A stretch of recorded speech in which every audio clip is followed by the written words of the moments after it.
Nah, jadi hukum adat itu adalah untuk memperbaiki hubungan tadi yang sudah rusak, bukan denda segala macam seperti yang ada sekarang. Sekarang itu kan maunya main denda-denda miliar-miliar. Dah tua, berjenggot putih, rambut putih, sekali ditanya tentang adat, ini bilang dirinya nggak tahu. Oke, Aduh, saya nggak tahu. Inilah orang kosong, tidak beradat. Ya, tidak berat. Siap. Itu penekanan itu. Tidak beradat. Penekanan gitu ya. Iya, penekanan Siap. tidak beradab.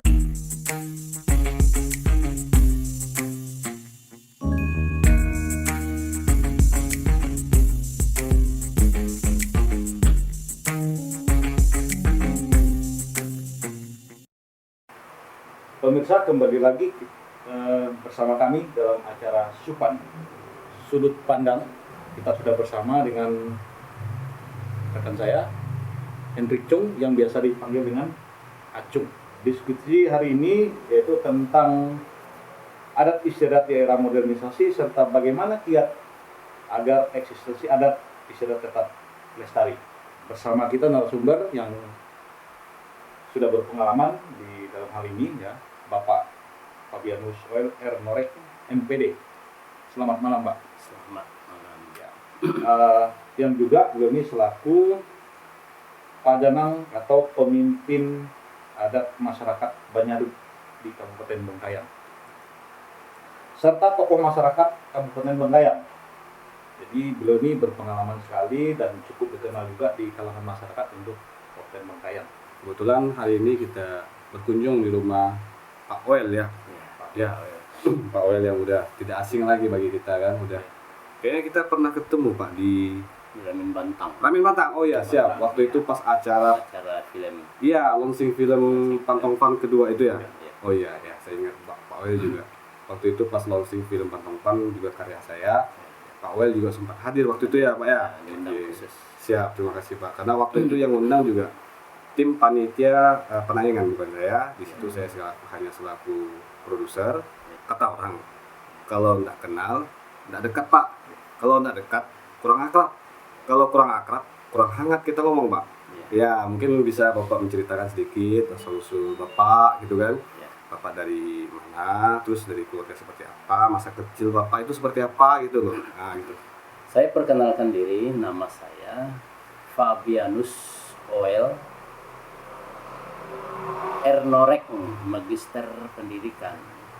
Nama ijazah Fabianus Oel. R-nya itu nama bapak saya, Johannes Rajim. Noreknya itu nama kakek saya, yang seorang pemangku adat pada zaman dulu. Saya kelahiran dari Kampung Sentibak, Desa Setiajaya, Kecamatan Teriak, 54 tahun yang lalu, tepatnya 6 April 1967. Saya awalnya adalah sebagai guru sekolah dasar pegawai negeri sipil. Namun di samping saya sebagai guru, saya penggiat dan praktisi adat. Dan maka saya ditunjuk sebagai pemimpin masyarakat adat Dayak Banyadu pada tahun 2009 yang lalu. Nah, jadi saya ditunjuk ya sampai sekarang sebagai kepala pajanang. Maka orang kadang nyebut gelar saya adalah pajanang. Pajanang ini adalah nama gelar seorang pemimpin adat pada masyarakat Dayak Banyadu. Sama halnya dengan temanggong atau kepala suku atau domong atau kepala benua lah kalau di Kabupaten Bengkayang. Jadi saya sebagai kepala adat yang memimpin masyarakat adat yang masih percaya menjalankan adat istiadat itu sendiri. Adat yang asli pastinya, jadi adat yang asli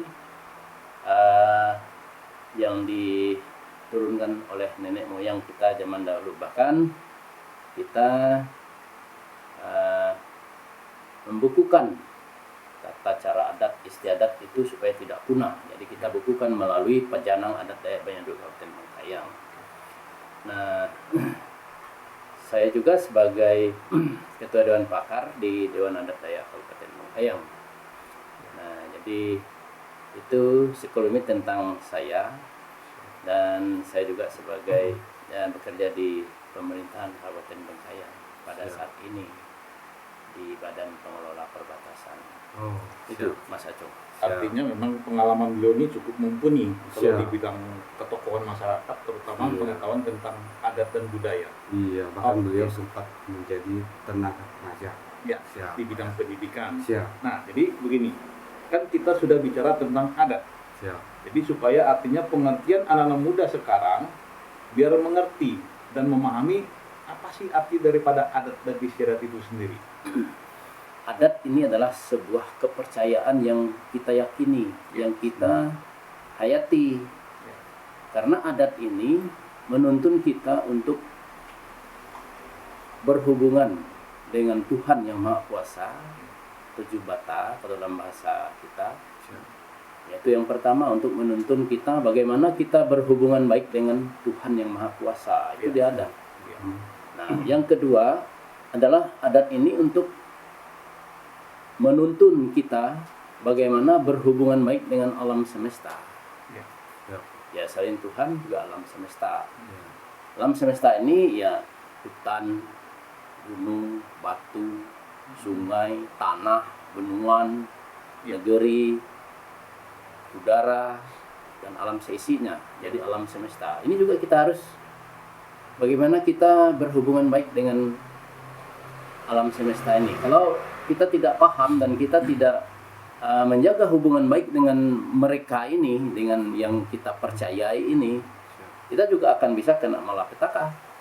Contoh, kalau kita dengan hutan saja kita tidak menghormatinya, dengan cara membabi buta dengan hutan, kita bisa bencana, bencana banjir, tanah longsor, banjir bandang, dan Iya.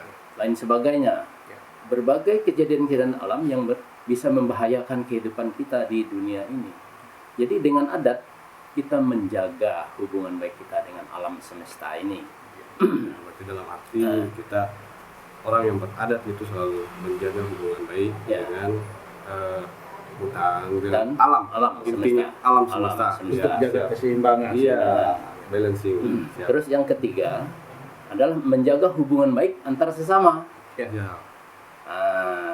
Jadi tadi saya katakan yang pertama adalah menjaga hubungan baik dengan Tuhan yang Maha Esa, Ya. Tuhan.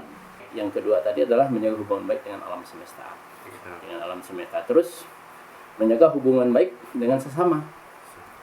Sesama kita harus jaga hubungan baik. Karena kita tidak bisa hidup sendiri, harus banyak orang lain. Tanpa orang lain kita tidak bisa hidup. Jadi kita harus menjaga hubungan baik dengan berbagai suku. Suku Melayu, suku Jawa, bahkan sampai ke tingkat internasional, Jepang, Perancis, kita harus ada menjaga hubungan baik. Kalau kita tidak ada hubungan baik dengan antar sesama, kita akan kacau. Ya. Kan kita pasti semau gue dengan mereka. Kalau Iya. mereka datang akan kita perlakukan tidak beradat. Ya. Nah, sifat orang Dayak karena dia menjaga hubungan baik antar sesama, bahkan orang yang bukan tali darah kita bisa dianggap seperti satu tali darah, masih abang adik. Ini kelebihan kita dengan adat. Jadi adat adalah untuk menjaga hubungan baik dengan Tuhan Yang Maha Kuasa, menjaga hubungan baik dengan alam semesta, dan menjaga hubungan baik antar sesama. Maka saya katakan bahwa adat ini adalah sebuah kepercayaan yang diyakini. Yang kita perhatikan sekarang di zaman era modern ini, tentunya namanya adat istiadat atau budaya asli atau yang biasa disebut dengan kearifan lokal itu sepertinya nih akan mengalami semacam perubahan. Ini mungkin karena pengaruh segala macam, karena kemajuan teknologi segala macam. Nah, kemudian bagaimana sih dampak era modernisasi terhadap adat istiadat yang menurut Bapak Wel sendiri melihat secara gamblang di masyarakat luas, terutama kalangan anak muda? Tadi sudah saya katakan bahwa adat ini adalah sebuah kepercayaan yang harus kita yakini dan harus kita hayati. Kalau kita tidak meyakini, ini perjalanan adat yang kita yang orang Dayak yang identik dengan adat, ya pasti kita akan kehidupan kita tidak sesuai dengan apa yang sudah dituntun. Tidak beradat. Tidak berarti. Itu penekanan itu. Kan ada tidak beradat. penekanan gitu ya. Iya, penekanan Siap. tidak beradat. Ya. Siap. Saya katakan ini tidak beradat, jadi dia tidak menggiring hidupnya melalui aliran adat ini tadi. Iya. Sudah tidak beradat. Ya. Hampir hilang barang ini. Hanya beberapa orang yang masih meyakini walaupun yang bersangkutan ada yang sudah beragama dan sebagainya, tapi dia masih menjalankan adat. Iya. Contoh, dalam kehidupan, membangun rumah saja kita sebelum mendirikan rumah, kita buat adat dulu. Siap. Ya, betul. Rumah sudah jadi, sebelum kita menempati, kita adakan ritual adat dulu. Ritual adatnya pertama adalah nyuci rumah. Itu dengan ayam, dengan anjing. Ya. Nyuci rumah. Bagi orang yang paham, orang yang menjalankan adat ini, dia pasti melakukan ini. Iya. Karena dia tidak mungkin dia tinggal dalam rumah masih dalam keadaan belum bersih. Iya. Ini bersih secara adat nih, bersih Iya. secara adat. Iya. Kedua, dia harus ngarapus rumah. Ngalapus. Ngarapus rumah itu artinya kita mengesahkan bahwa rumah kita ini sudah didirikan adat di dalam rumah kita ini. Iya. Supaya rumah ini nampak oleh sang jubata dari atas, dia melihat bahwa rumah kita ini sudah bersih dan sudah bisa dilihat oleh ini kepercayaan. Iya. Bagi orang yang tidak mempercayai pasti dia akan mengatakan bahwa masalah. Iya. Jadi kita mengesahkan itu dengan babi 1, ayam 2. Cukup dengan peraga adatnya. Nanti kita laksanakan ritual itu. Mengesahkan, kita nyampaikan kepada Sang Maha Kuasa bahwa rumah ini kita dirikan dengan adat. Iya. Siap. Mengapa harus begitu? Itu nanti ada alasannya. Iya. Tahap ketiga adalah Muratono, nanam pelindung. Iya. Ada tempayan di depan rumah tuh yang Siap. disangga oleh tiang 3 tuh. Iya, iya, Ya, tempayan jenis Iya. tempayan ini yang 3 di depan itu adalah Muratono, tanam sebuah pelindung rumah. Nah, jadi setiap rumah orang yang ada tanda itu, orang dari luar atau orang yang paham dengan adat, rumah itu rumah beradat, Iya. rumah orang beradat. Betul. Jadi orang akan masuk ataupun akan melakukan hal yang tidak orang yang paham, dia akan berpikir Iya. 2-3 kali ini rumah orang beradat, pasti ada hukum adat berdiri di sini. Siap. Hukum adat berdiri di sini. Iya. Nah, makanya orang Dayak memang mendirikan rumah harus dibuat hal ini. Nah, kalau kita menyatakan diri kita orang beradat, tetapi rumah kita saja kita tidak dirikan sebagai dengan tanda bukti kita beradat, itu tidak sah. Dan kita tidak boleh nuntut hukum adat kepada orang karena kita sendiri saja tidak beradat gitu loh. Belum ada ritual. Belum ada ritual adat, tidak mengesahkan dirinya sebagai orang adat. Iya. Nah, jadi ini yang kadang terjadi pada masyarakat modernisasi. Jadi orang tidak melakukan hal-hal seperti ini sehingga ya itu dianggapnya sepele. Tapi kalau sudah ada perlakuan tindak pelanggaran hukum adat, ya itu akan dituntut. Tapi kalau menurut kepercayaan tidak bisa dituntut karena dia sendiri tidak melakukan dirinya, tidak mengesahkan dirinya sebagai orang yang beradat, Ya. baik pada dirinya sendiri mau di rumah tangganya. Iya. Rumah kita sendiri, badan kita sendiri. Kalau kita orang beradat, kita di mana-mana kita pergi ada di dalam kita, Ya. melindungi kita. Maka kadang kalau orang pukul, orang tinju kita tidak perlu balas, biar aja, Iya. dia sudah sanggup membayar hukum adat itu dan lain-lainnya. Nah, yang selanjutnya adalah adat yang saya katakan itu adalah sebuah kepercayaan memelihara manusia. Memelihara manusia sejak dari dalam kandungan. Itu ada adatnya, namanya ngange ngaladak. Sudah 5 bulan atau 7 bulan. Jadi kita mengharapkan supaya Tuhan memberi kesehatan pada janin, menghembuskan nafas yang segar, memberi roh yang kuat, Iya. Iya. memberi kecerdasan, kepintaran. Itu pada saat kita mantra ritualnya. Nah, itu adat. Itu adatnya adalah ayam 1, tempayan dengan piring putih 1. Kita ritual oleh sang pemantranya, tukang ngao atau tukang nyangatnya. Nah, itu. Nanti setelah lahir, anak itu kita sambut, dia lahir, datang di rumah dari rumah sakit kita sambut dengan adat. Adat buat tangah lagi kita nyambutnya bahwa dia ini adalah anak yang lahir yang kita kukuhkan dengan adat, masih bayi, dengan apa barang perlengkapannya, tempayan 1, piring 1, ayam 1, kita ritualkan mengesahkan dia sebagai anak yang lahir secara adat. Terus sudah besar dia atau sudah 7 hari atau seminggu, kita ngarapus anak, memberi dia nama. Itu ada ritualnya juga, ngarapuskan anak ini. Nah, dengan ayam atau dengan babi silahkan memberinya nama. Pemberian nama ya. Pemberian nama, ngarapus, memberi nama. Jadi nama Budi, nama siapakah, nama apakah, memberi nama yang bagus-bagus pada kita Dayak. Nah, ritual ini juga kita lakukan demi untuk menyatakan bahwa anak ini memang betul-betul orang yang beradat. Terus setelah dia sudah remaja, ada bagawe babalak, namanya bersunat. Iya. Sunat itu bukan hanya sunat di rumah sakit, buang kitan saja, tetapi kalau Dayak, selain dia di rumah sakit dibuang kulit kitannya, tetapi dia di rumah diadakan sunat secara adat, ada ritualnya. Itu besar, acara terbesar pada kehidupan masyarakat Dayak. Bahasanya pesta. Acara pestanya itu khusus, memang sangat besar. Babinya biasa kalau untuk pesta ini minimal 8 ekor babinya, dan ayamnya puluhan ekor dan segala macam. Ini pesta yang paling besar bagi melayani kehidupan manusia. Itu ada ritualnya, mulai dari dia berendam di sungai subuh-subuh, nanti dipikul bawa pulang, baru kalau sudah kulit hitamnya dia sudah dipotong di rumah sakit, dia hanya ditanda saja lagi sebagai simbol. Tapi kalau orang Dayak zaman dulu kan tidak ada rumah sakit, memang betul-betul dipotong. Memang betul-betul dipotong. Sembilu, bambu dengan batang langsat, langsat kulit harus batang langsat. Itu ada. Nah, nanti setelah dilaksanakan ritual di depan rumah itu baru dia masuk. Setelah 3 hari acara selesai, dia harus buang sial. Nah, inilah kadang-kadang orang yang tidak percaya tidak dilakukannya. Dianggapnya sudah di rumah sakit selesai. Itu ada buang sial. Pada pagi setelah 3 hari acara tadi, buang sial di sungai.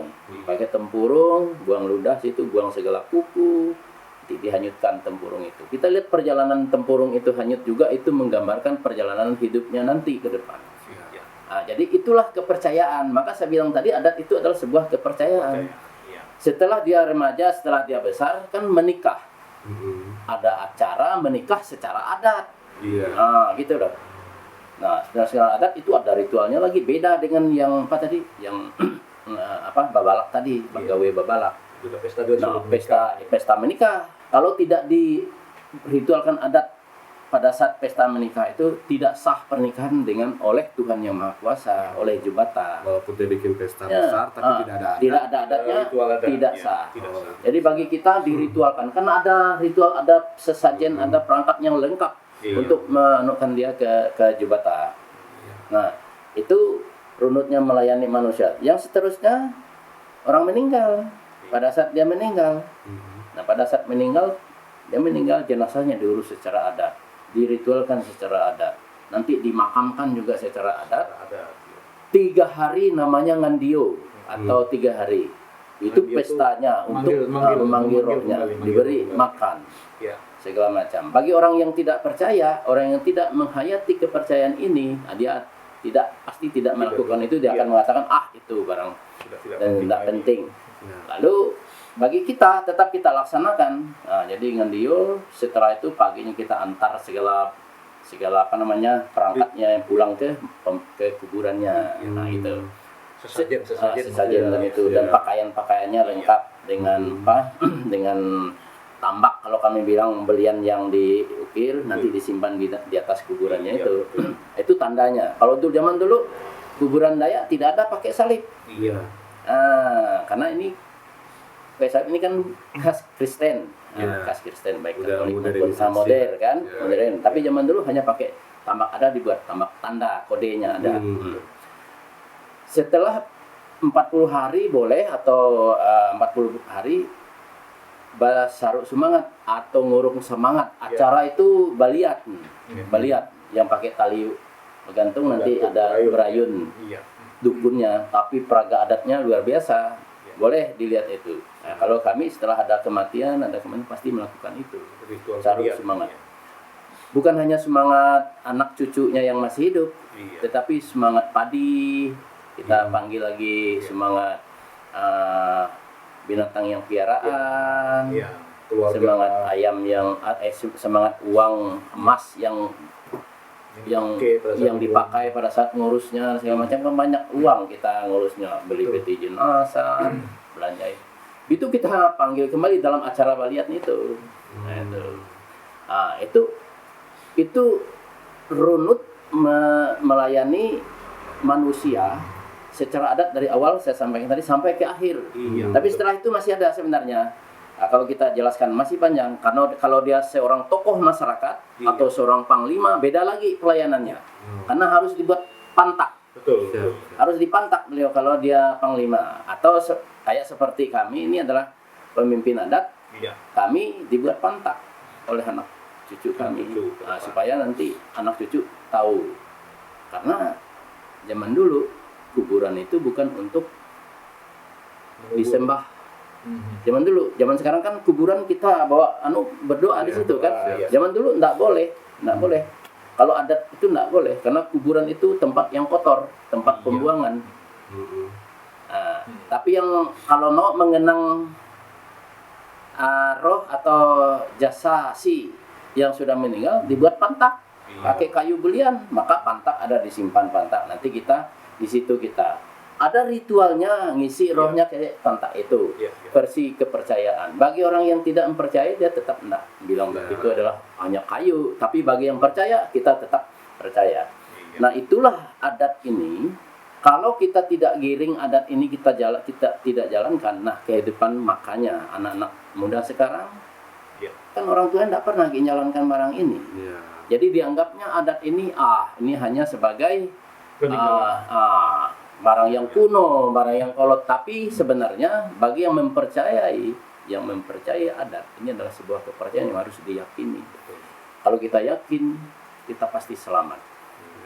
Karena roh yang kita jalankan, yang kita ritualkan itu adalah roh nenek moyang, roh orang tua kita, sampaikan kepada Jubata, kepada Tuhan yang Maha Esa. Seperti yang tadi Pak Wel bilang, dari dalam rahim, Pak ya. Dalam rahim Dari itu sejak sudah dari rahim itu sudah di sampai dewasa, sampai menikah, menikah Sampai meninggal. Tetap Nah, ada ritual Ada ritual. itu mungkin ada satu pengaruh dari parentnya, dari orang tuanya mungkin mungkin tidak mengajarkan kepada anak-anaknya mengenalkan tentang adat gitu ya. Jadi kalau orang tua yang memang menggiring kehidupannya dengan adat, dia akan takut tidak melaksanakan itu. Ya. Dia takut karena akan ada sial, Iya. ada tulah, Ya. ada pemali, pantang yang tidak dibuang, yang masih pada anak itu sampai dia meninggal. Nah, makanya pada masyarakat adat, kalau dia menikah sebelum dibuatkan acara sunat, itu pantang, pemali. juga. Pemali. Dan pemali itu nanti sampai ke keturunannya, sampai ke anak. Nah, hal inilah semua membuat orang tua takut tidak melaksanakan urutan ini tadi. Nah, bagi orang beradat seharusnya ngikuti ini. Jangan sampai kita tidak ngikuti ini, bilang kita, saya orang beradat. Oh tidak, ini loh orang beradat. Ada lagi hal lain, misalnya pada saat kita mau nyari padi atau beras, itu ada adatnya juga. Mulai dari sejak kita mau beladang di sebelah mana, ada adatnya. Bertanya dulu dengan Tuhan yang Maha Kuasa dengan mantra. Kita dengar dulu bunyi burung, bunyi apa yang boleh enggak di sini? Ada kode. Kalau kita enggak boleh, jangan dipaksa, harus pindah. Jadi ada urutan untuk memperoleh beras itu, ada urutannya sampai dia naik ke dango, maka dikatakan naik dango. Ada ritual sampai naik dango. Mulai dari awal runutnya itu. Nah, makanya kalau memang kita beradat, runut ini kita harus lakukan. Kalau tidak kita lakukan, kita takut pemali. Ya. Oke, baik. Terkait dengan tadi kan intinya adalah segala sesuatu tatanan kehidupan manusia itu kalau betul-betul dia beradat, dia akan mengikuti segala arahan dan akan merasa takut, akan merasa bersalah terhadap orang tua. Bahkan membantah pun itu udah. Bahkan kalau membantah pun ibarat kalau bahasa sekarang itu bahasanya kualat. Iya, kualat ya. Karena memang dia manusia yang beradat. Dia akan mikir dua kali gitu. Sekarang begini, kaum muda milenial ini seharusnya apa yang mereka lakukan agar adat istiadat ini tetap lestari ke depannya gitu. Iya. Anak-anak milenial, anak-anak modern ini pertama dia harus menyadarkan diri. Itu pertama, bahwa sadar adat ini penting. Adat ini tulus, rupanya ada norma-norma di dalamnya. Dia harus sadar dalam hatinya dulu. Iya. Kalau tidak ada kesadaran dalam hatinya dan menguatkan dirinya sendiri untuk melakukan adat dan bersikap beradat, itu payah. Jadi dia harus merubah pola dirinya dulu. Merubah diri Itu sendiri gitu. salah satu pertama, dia menyadarkan diri. Kalau dia tidak sadar, ya tidak bisa dilaksanakan. Betul. Dia harus sadar dulu. Oh ya, ini penting. Yang selanjutnya menjalankan adat yang seperti yang saya jelaskan tadi, dengan tidak ragu-ragu, dengan tidak ada perasaan gengsi Atau malu. malu dilihat orang. Iya. Kadang ini anak-anak sekarang itu kuno, ini kolot, ini zaman animisme dan sebagainya. Bukan ini sebenarnya. Iya. Dia harus sadar karena ini tadi. Jadi dia dengan sadar dan dia mau dan tidak malu melaksanakannya, itu sudah sebuah modal bagi dia untuk bersikap bagaimana terhadap supaya adat ini tetap lestari. Yang selanjutnya adalah dia selalu mengikuti kegiatan-kegiatan ritual adat sebagai pelajaran bagi dirinya. Pada saat dia masih kecil, dia melihat oh begini sambil dia belajar. Nanti kalau dia sudah dewasa dan sudah tua seperti kami, dia dah tahu. Karena pada saat ritual adat itu orang tua pasti bercerita mengapa harus dibuat ini. Apa perlengkapannya dalam membuat ini? Apa maksudnya? Mengapa begini? Pasti itu. Jadi kalau anak itu rajin, dia ikut dan dia akan mendengar apa yang disampaikan orang tua, dia akan menyerap dalam pikirannya sehingga dia sudah tua nanti dia akan tahu. Andai ditanya, seperti kita ditanya, kita bisa menjelaskannya. Kan ada orang tua kalau kita tanya dia nggak tahu apa-apa. Ini kalau kami di kampung bilang orang tua yang tua nggak tahu apa-apa, ini kami bilang amapola. Amapola ini adalah orang yang kosong. Dah tua, berjenggot putih, rambut putih, sekali ditanya tentang adat ini bilang dirinya nggak tahu. Aduh, saya nggak tahu. Inilah orang kosong. Amapola. Kalau di kampung dibilang amapola, malu. Sangat malu. Sangat malu. Tidak punya pengalaman. Udah tua tapi tidak punya pengalaman gitu ya. Maka anak-anak sekarang seharusnya dia jangan malu, ikuti, dilihat. Bila perlu dicatat. Betul. Nah, yang selanjutnya anak-anak harus menulis. Apa yang dia lihat, Dicatat. apa yang dia dengar, catat. Difoto. Sekarang udah mudah dengan HP, tinggal dibuat tulisan, direkam. Nah, ditampilkan atau disimpan di media sosial, Facebooknya sendiri, gambar ritual dibuat, ditulisnya dengan apa yang dia dapat.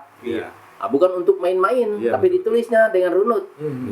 Artinya begini, di kalangan milenial ini jangan merasa gengsi. Jadi mereka walaupun mengenal dunia sudah maju, tetapi mereka harus belajar menggali, mengenal tentang seni dan budaya adat istiadat untuk mereka berkembang supaya tatanan kehidupan lebih baik lagi.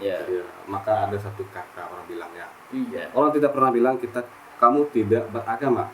Tapi kalau kita tidak tahu adat istiadat kita, di luar pasti bilang tidak beradab. Betul, Pak. Nah, jadi untuk anak-anak milenial jangan malu mengenal adat dan istiadat. Buang jauh-jauh gengsi kita. Buang jauh-jauh gengsi. Ya, karena adat itulah sumber segalanya. Oke, baik. Nah, sekarang kan kita sudah mengenal namanya adat istiadat, muda milenial segala macam. Nah, sekarang kan kita khusus Kabupaten Bengkayang.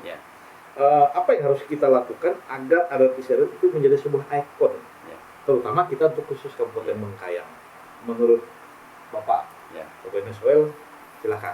Baik, pemerintah harus hadir dalam hal ini. Jangan pemerintah membiarkan, apalagi mengabaikan. Buatkan perda kelompok masyarakat adat itu dulu. Masyarakat itu dibuatkan perda. Saya rasa di Bengkayang sudah ada. Perda masyarakat adat itu sudah ada. Nah, ini sudah ada kemajuan.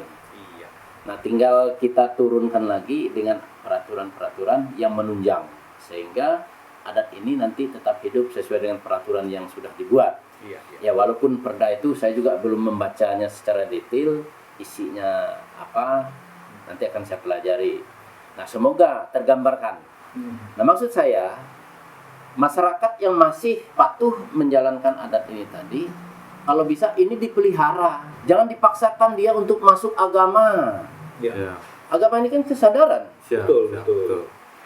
Nah, ini adat Dayak begini ya, kalau kita membunuh, misalnya kita ya, kami dengan Injil pergi berburu, lalu saya lihat seperti ada kijang, saya tembak, ternyata saya lihat lalu Injil pula, tapi bukan kita. Ya, siap. Lalu Injil pula, jadi saya pasti merasa menyesal dan saya akan pulang ke rumah memberitahu pada keluarganya di rumah, tapi ampun tadi Injil begini, saya jelaskan lah. Nah, keluarganya pasti marah dan pergi ngambil jenazah dan sebagainya. Saya apa yang saya harus lakukan? Di depan rumah saya harus membuat adat yang namanya pungut basi, bahasa kami, tapi kalau bahasa Kanayat adalah pemabak. Tempayan besar satu di situ, dikasih besi, baru dipotongkan anjing dan potongkan ayam. Apa maksudnya? Keluarga yang korban, dia marah. Pasti udah ngasah parang juga nih.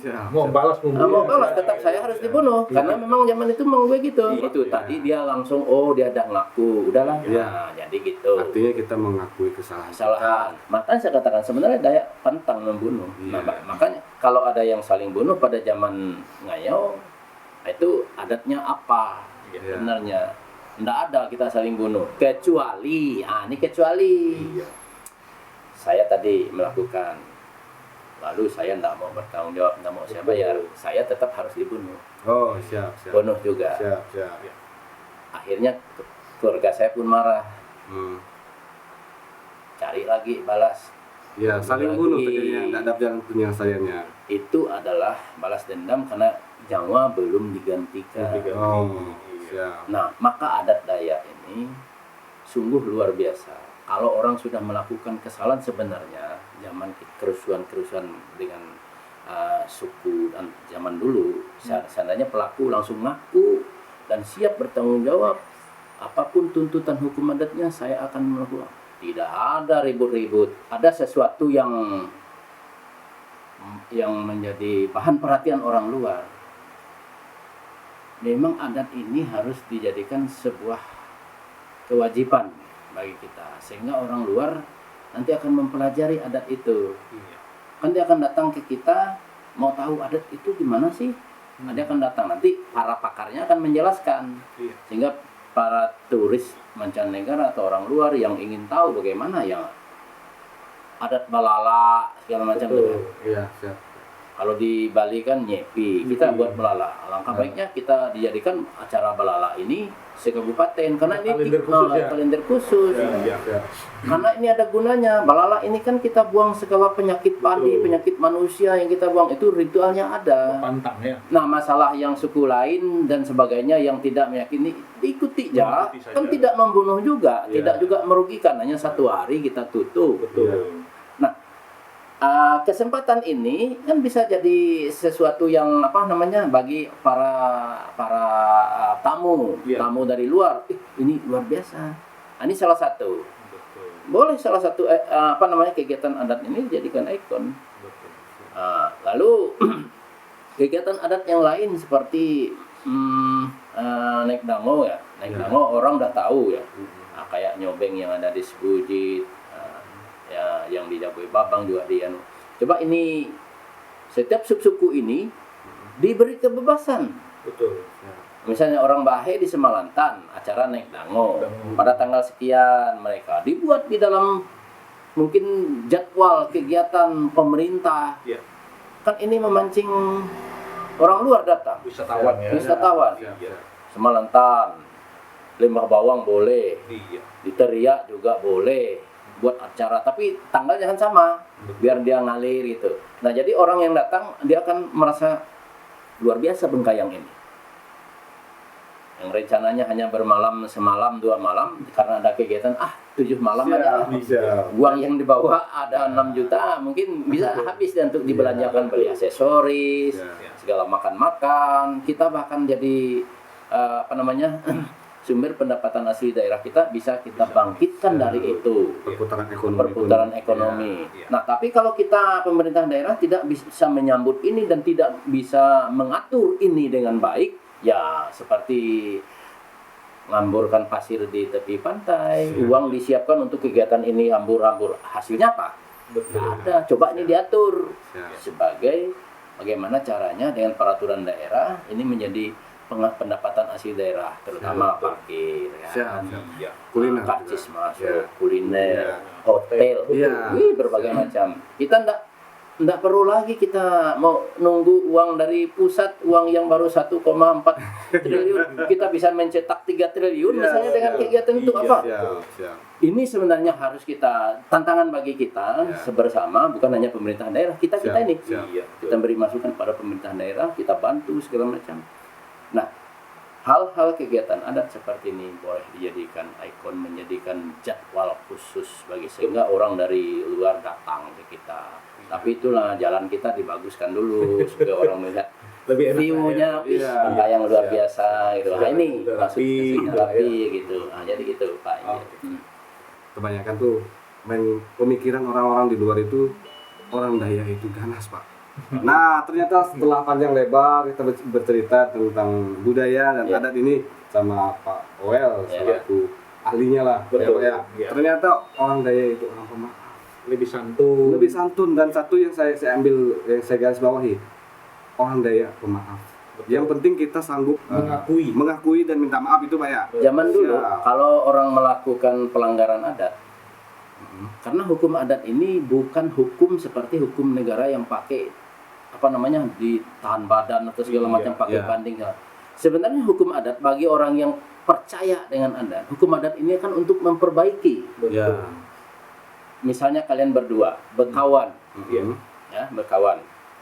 Maka saya bilang tadi adat itu untuk menjaga hubungan baik antar sesama kan. Ya, sama. Iya. Kalian berkawan, ya, tapi maaf lah, lalu salah omong, Betul. tersinggung, Siap.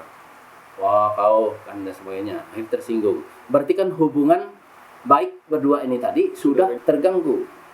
Adat bisa memperbaikinya.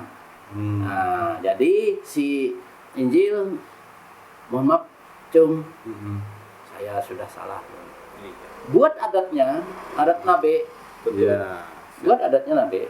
Jangan melihat ayamnya, bukan, tapi ritual kesadaran induk yang nanti akan bangkit di dalam diri kita bahwa tidak boleh kita saling menyakiti. Iya. Nah, jadi hukum adat itu adalah untuk memperbaiki hubungan tadi yang sudah rusak.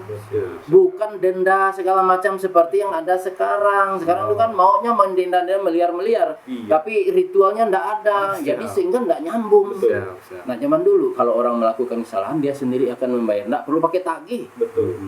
Nggak perlu pakai tagih kalau orang yang dengan adat, orang yang sadar dengan adat. Misalnya ya, sudah ini cerita, kita dalam keadaan haus di tengah hutan menjumpai ladang teman, banyak buah timun. Betul. Apakah kita bisa langsung aja ambil hantam-hantam? Enggak, Iya. kalau orang barat enggak gitu. Siap, siap. Nah, misalnya dilihat ada buah pisang lah, masak satu tandan, aduh haus lapar.